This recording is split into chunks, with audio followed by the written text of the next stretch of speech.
योगी सरकार के राज्य के मेडिकल कॉलेजों में एमबीबीएस की पढ़ाई अब हिंदी में कराने की तैयारी है। मुख्यमंत्री योगी आदित्यनाथ की सहमति के बाद चिकित्सा शिक्षा और प्रशिक्षण महानिदेशक ने सभी कॉलेजों के प्राचार्यों और संस्थानों के निदेशकों समेत केजीएमयू के कुलपति को इस बाबत पत्र भेजा है। एमबीबीएस की पढ़ाई हिंदी में शुरू करने के लिए पिछले साल ही तैयारी शुरू हो गई थी।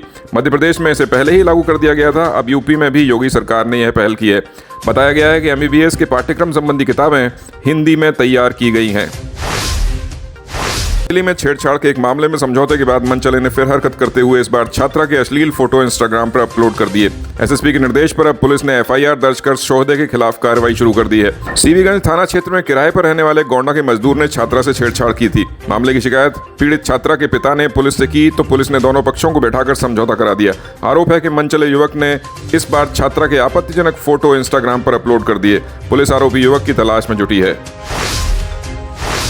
बरेली में रविवार को नए वोटर बनाने के लिए अभियान चलाया गया, लेकिन सर्वर ने साथ नहीं दिया। चुनाव आयोग के निर्देशों पर सभी मतदान केंद्रों पर बीएलओ ने मौजूद रहकर नए वोटर बनवाने का काम किया। सर्वर ठप होने से बूथों पर वोट बनाने के लिए पहुंचे लोगों को काफी दिक्कतों का सामना करना पड़ा।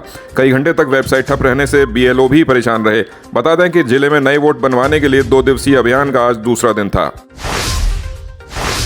बरेली में भाजपा के नए वोट बनवाने का अभियान चलाया गया। महानगर अध्यक्ष अधीर सक्सेना के नेतृत्व में पूरे शहर में वोटर चेतना महाअभियान के तहत भाजपा कार्यकर्ताओं ने घर घर जाकर नए वोटरों से मतदान सूची में नाम जुड़वाने की अपील की। इस दौरान सांसद और पूर्व केंद्रीय मंत्री संतोष गंगवार और मेयर डॉक्टर उमेश गौतम ने विभिन्न इलाकों में जाकर नए वोटरों से वोट बनवाने की अपील की। अभियान में प्रमुख रूप से गुलशन आनंद, डॉक्टर प्रमेंद्र माहेश्वरी, बंटी ठाकुर, शीतल गुलाटी समेत बड़ी संख्या में भाजपा कार्यकर्ता मौजूद रहे। बरेली में एक किसान के घर की छत पर सांड चढ़ गया। जब किसान ने छत पर सांड को देखा तो नीचे उतारने में उसके पसीने छूट गए। आंवला क्षेत्र के मानपुर गांव निवासी रामकिशोर लोधी के घर की छत पर देर रात एक सांड आ गया। सांड को भगाने की कोशिश की तो वह हमलावर हो गया, जिसके बाद सुबह ग्रामीणों ने पुलिस और वन विभाग को मामले की सूचना दी। मौके पर जेसीबी लेकर पहुंची वन विभाग और पुलिस की टीम ने कड़ी मशक्कतों के बाद सांड को छत से किसी तरह उतारा। तब कहीं जाकर गाँव और घर वालों ने राहत की सांस ली है। मामला क्षेत्र में काफी चर्चा का विषय बना रहा। बरेली में डीएम रविंद्र कुमार ने रविवार को धान क्रय केंद्रों का औचक निरीक्षण किया। नवाबगंज मंडी समिति समेत कई धान क्रय केंद्रों पर अचानक डीएम के पहुंचने से हड़कंप मच गया। कमिश्नर ने मंडल के 33 धान क्रय केंद्रों पर खरीदी शून्य होने से नाराजगी जताई थी, जिसके बाद डीएम ने बरेली में कई केंद्रों पर पहुंचकर व्यवस्थाएं दुरुस्त करने के निर्देश दिए। डीएम ने कहा कि क्रय केंद्रों पर किसानों के खसरे की काफी सुरक्षित रखी जाए। इसके साथ ही किसानों को सभी जरूरी सुविधाएं देते हुए जल्द से जल्द फसलों का भुगतान भी कराया जाए।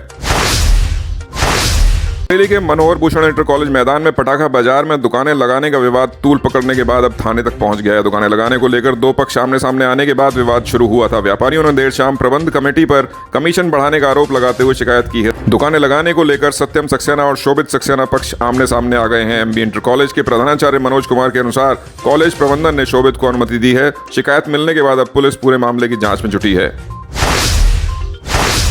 बरेली की रोहिलखंड यूनिवर्सिटी में 10 नवंबर को दीक्षांत समारोह का भव्य आयोजन होने जा रहा है। राज्यपाल आनंदीबेन पटेल एमजेपीआरयू के 21वें दीक्षांत समारोह की अध्यक्षता करेंगी, जबकि नेक के कार्यकारी परिषद के अध्यक्ष प्रोफेसर अनिल सहस्त्रबुद्धे कार्यक्रम के मुख्य अतिथि होंगे। दीक्षांत समारोह में सम्मानित होने वाले 69 टॉपर्स के नाम की सूची यूनिवर्सिटी की ओर से जारी कर दी गई है। इस बार 62 लड़कियां और 17 लड़के इस लिस्ट में शामिल हैं। दीक्षांत समारोह में प्रदेश के उच्च शिक्षा मंत्री योगेंद्र उपाध्याय और राज्य मंत्री रजनी तिवारी भी मौजूद रहेंगे।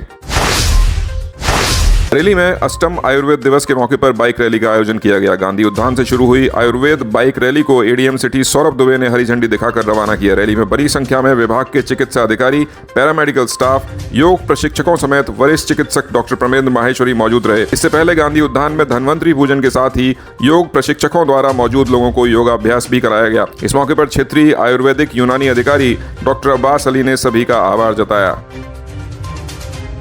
बरेली में सफाई मजदूर संघ ने डीएम को ज्ञापन सौंपकर समस्याओं के निस्तारण की मांग की है।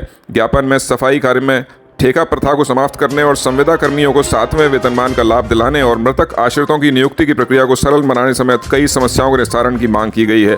कर्मचारियों ने कहा कि पिछले काफी समय से इन समस्याओं को लेकर आंदोलन किए जा रहे हैं, लेकिन आज तक कोई सुनवाई नहीं हुई है। डीएम ने समस्याओं के निस्तारण का आश्वासन दिया है। ये थे न्यूज टुडे नेटवर्क के आज के समाचार।